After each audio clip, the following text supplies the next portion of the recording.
Hi guys, my name is Christy Seiler and I'd like to tell you a little bit about my hometown, Mount Pleasant, Texas. A community is a blend of many different people who live in the same area that interact with one another. That's what we think of when we think of a community. So they carry different beliefs and similar beliefs and traditions, and that's what really gives a community its culture. Each city has its own culture and their way of life, and Mount Pleasant to me has a small town culture where most people know their neighbors, they're involved in the community some way, and the people in this town are kind and they'll usually greet you with a nice big hi, ask how you're doing, and most will help you in any way that they can. So the city is considered small, even though the population was around 16,000 just in the city in 2017 according to the U.S. Census. But Mount Pleasant wasn't actually established until 1848 after Texas was recognized as a state. But long before the inhabitants that now live here, there were a tribe of Caddo Indians that called Mount Pleasant home. These Indians were known to build big grave mounds for their dead, and they spoke of the area as Pleasant Mound.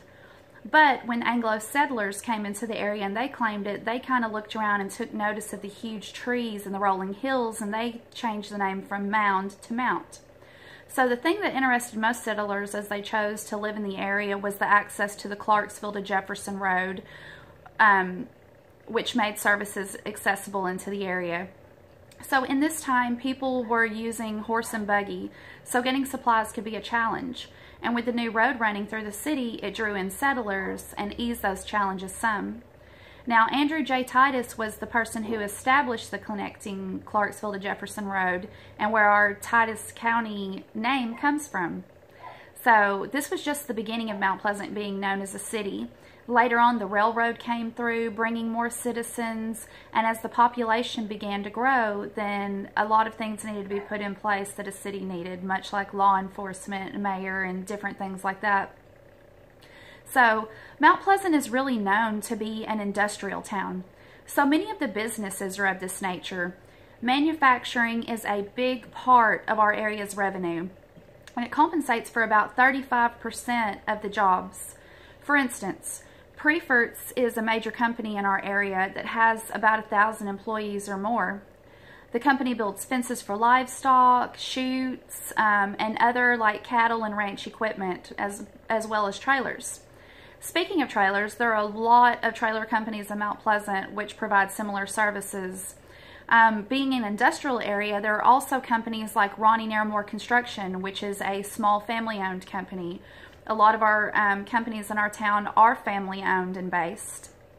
So I was actually able to talk to Mr. Naramore, and his company builds metal fabricated buildings, and they have a long standing in the town. So his company has relatively about 20 employees or less, but he said he's helped to build at least half of the local businesses in the Mount Pleasant and surrounding areas, and went on to say that there is not a lot of buildings in the area that he hasn't had some part of building. So this has obviously been a huge economic impact for our area, as each new business his company has built adds on to our area's revenue. The company is currently also building the new Aldi that is set to open in January, as well as the Starbucks that is located beside the Verizon store on Jefferson, or where it will be. So Naramore Construction has been around for over 30 years, and they are still continuing to build on the city of Mount Pleasant, creating new companies and jobs in the area. There's also a railroad transportation system where we get many goods and products in and out to their desired destinations. Of course, anybody who's been on the road has seen that we also use diesel trucks, as most cities do, to transport goods in and out. So there's a lot of different ways that we utilize our resources, which has really helped out our community. So, as far as our downtown area, our environment is cute. It has a lot of little boutiques, hair salons, cafes, a chic new pizza hangout, and if you want like a chilled, laid-back atmosphere, they have that, or if you're in the mood to have a little bit of fun and let loose, then you can, because the downtown area has grown a lot, and that come with the help of the Mount Pleasant Main Street organization, which has really helped to preserve our town's history. The center of the square is home to the town's courthouse, and when you walk downtown and you look at the unique buildings and the storefronts, you can feel the pride and history that our environment evokes. There is also a new library on the square, and that really put a lot of time and thought into the details, but this library is more than where you can just find a book. There's also a museum that the building has that has many local artifacts from our area.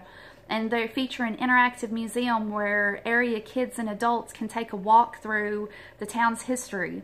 So the library does tours of the museum and a walk through downtown to help bring the past back to life as they share interesting facts that may have not been aware of that the people in the town, like myself. So these type of events and tours really help the citizens to remember and see the history of our great town and the highlights of the growth as well, because we have grown quite a bit. In the very beginning, we had less than 300 settlers in our area, and now we've grown to over 16,000, so we're definitely growing. There are many different types of shops and stores on the square downtown, as well as a cute little pack and mail shop. So after I'd walked through the square, I came to this cute little store, and I was really needing to send off some of the local honey and the handmade items that I'd bought on the square to send to some of my family in Washington State. And I was so happy that I came to the pack and mail store. The environment within was charming, and it was really kind of tied in with the downtown look. And after speaking to the owner, who actually was an employee as well, I was preparing my package to be shipped out, and I couldn't help but notice that she had such reasonable prices and excellent customer service.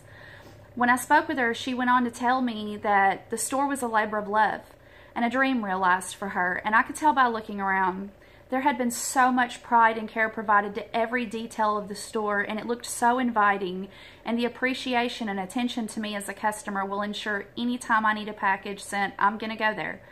So this is the type of vibe and charm the environment on the square has, as each store is someone's labor of love, and that love can be felt when you walk in. With all the attractions and venues, we also have to remember that not everybody comes from such a stable home. That is where our city shines even more, and that's through the efforts of nonprofit organizations that make a difference for those in need.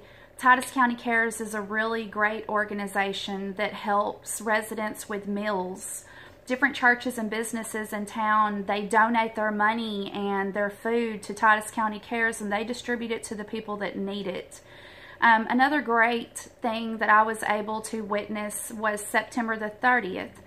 Titus County Cares had what they called their second produce drop. One of the members of our community had seen that a lot of the area residents didn't have access to fruits and vegetables. He took it upon himself to contact local markets from around the area to ask if they would be willing to donate for this produce drop that he was having. Now, once a month, the group is setting up a Titus County Cares produce drop at a local church. That way everybody in the community can have access to those fresh fruits and vegetables for free. So that just really goes to show how one person can look around, see what needs to be done in a community, and to give back. We all have that ability to look at ourselves and to think of what it is that we have to offer to our community. Just like our humble beginnings, whenever it was just a tiny little town, it took the thoughts and efforts of many to be where we are now in the proud place. And it's our job as citizens to be able to look and see where we can give back. I think this is where my town really shines. We not only give back to our citizens, but we know that they're like family. This is a part of our culture. This is a part of our community, and it's a history that's worth preserving. I hope you'll look into your community and you will find ways in which you could give back and how you can help bring resources in, and be proud of the city that you live in.